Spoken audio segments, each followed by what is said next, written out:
Tonight, you're going to check your bank account before you fall asleep. Your thumb already knows the app. Your stomach already knows what's coming. And for a second, before the number even loads, you feel it. That drop. That tiny jolt of dread that lives somewhere between your chest and your throat. But here's the strange part. The richest people you've ever heard of feel that exact same drop. Warren Buffett has felt it. Every founder who ever bet their savings on an idea has felt it. The difference isn't that they stopped feeling it. The difference is they stopped checking. That sounds backwards, doesn't it? Shouldn't the people with the most money be the most relaxed about looking at it? Shouldn't wealth mean comfort? But the real reason they don't check has nothing to do with comfort. It has everything to do with a decision they made a long time ago, quietly, without ever announcing it to anyone. They decided that watching the number wasn't the same as growing it. Let's slow down here, because this is where most people get it wrong. You think checking your account is responsible? You think it's discipline. You think if you just watch closely enough, you'll catch a mistake before it costs you. But psychologists have a name for what's actually happening in that moment, and it isn't discipline at all. It's called loss aversion. Nobel-winning psychologist Daniel Kahneman spent decades studying it, and what he found changed how we understand money forever. Losing $10 doesn't just cancel out the pleasure of gaining $10. It hurts roughly twice as much. Your brain isn't built to be neutral about money. It's built to protect what you already have, even at the cost of your own peace of mind. So every time you open that app, you're not gathering information. You're gambling with your own nervous system. You're handing your mood to a number you can't control in that exact moment. Win or lose, your brain treats it like a threat scan. And threat scans, run enough times a day, start to feel like your baseline. Like normal. Like just how life is. Here's a question worth sitting with. What if the anxiety isn't coming from your bank balance at all? What if it's coming from how often you look at it? There's a researcher named Sendhil Mullainathan, an economist who studies scarcity, and his work with psychologist Eldar Shafir uncovered something that should unsettle anyone who checks their account out of fear. When your mind is preoccupied with not having enough, it doesn't just make you anxious, it actually narrows your thinking. It steals cognitive bandwidth from everything else. Decisions get worse. Judgment gets shorter. The scarcity itself becomes a kind of tax on your brain, whether or not you're actually broke. Think about that.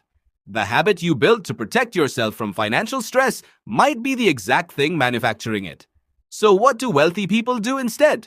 Not because they're smarter, not because they have some secret formula. They simply built a different relationship with the number.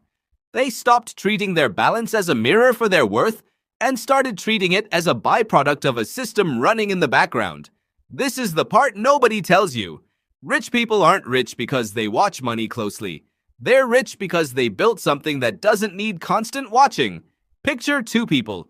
One checks their account 4 times a day, flinching at every fluctuation, moving money around out of anxiety, reacting instead of deciding. The other checks once a week, sometimes once a month, because they trust the system they built. Automatic transfers, predetermined percentages, boring, repeatable rules that don't care how they're feeling that day. Which one do you think makes better decisions? Financial psychologist Dr. Brad Klontz has spent years studying what he calls money scripts, the unconscious beliefs we inherit about wealth, usually before we're even 10 years old. Some people grow up believing money is dangerous, that having it makes you a target, that losing it is inevitable. Those beliefs don't disappear in adulthood. They just disguise themselves as habits. Checking your balance obsessively isn't really about the money. It's often an old script playing out, a childhood fear wearing an adult costume. Here's the twist most people never see coming. The people who seem most in control of their money are often the ones paying the least attention to it, day to day. Not because they're careless, because they front-loaded all their decisions once, correctly, and then let the system do the worrying for them. That's the real skill, not intensity. Automation. Think about your own habits for a second. How much of your financial stress comes from actual scarcity and how much comes from the ritual of checking? Be honest. For most people, it's not the amount in the account causing the spiral. It's the frequency of contact with that number. each glance reactivating the same nervous system response Kahneman described decades ago. This shows up everywhere in daily life, not just banking apps. Notice how a stock investor who checks prices every hour makes worse decisions than one who checks once a quarter. Notice how a business owner obsessing over daily revenue burns out faster than one tracking monthly trends. Notice how the friend who talks about money constantly is usually the one with the least peace around it, and the friend who barely mentions it is usually the one quietly building the most. The pattern is consistent. Proximity to the number creates emotion. Distance from the number creates clarity. So what does this actually mean for you tonight? Before you check that app again, it doesn't mean ignore your finances. It doesn't mean pretend the number doesn't matter. It means separating the act of monitoring from the act of managing. Managing your money is setting up automatic savings, automatic investing, clear percentages that move before you ever have the chance to hesitate. Monitoring your money, done compulsively, is something else entirely. It's a coping mechanism dressed up as responsibility. The wealthy didn't eliminate the fear. They just removed the trigger. They built moats between their emotions and their money, so a bad mood on a Tuesday night couldn't undo months of good decisions.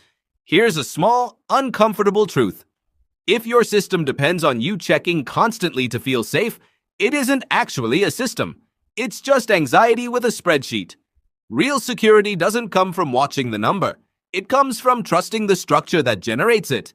That's the entire difference between people who feel controlled by money and people who feel like they control it. Not the size of the balance, the architecture underneath it. So the next time your thumb reaches for that app before bed, pause for 1 second. Ask yourself what you're actually looking for. Reassurance, control, or just the familiar shape of an old fear you never questioned? Because the number itself was never really the problem. Tonight, you might still check your bank account before you fall asleep. But maybe, for the first time, you'll notice that the drop in your stomach was never about the money at all. It was about how closely you were watching it.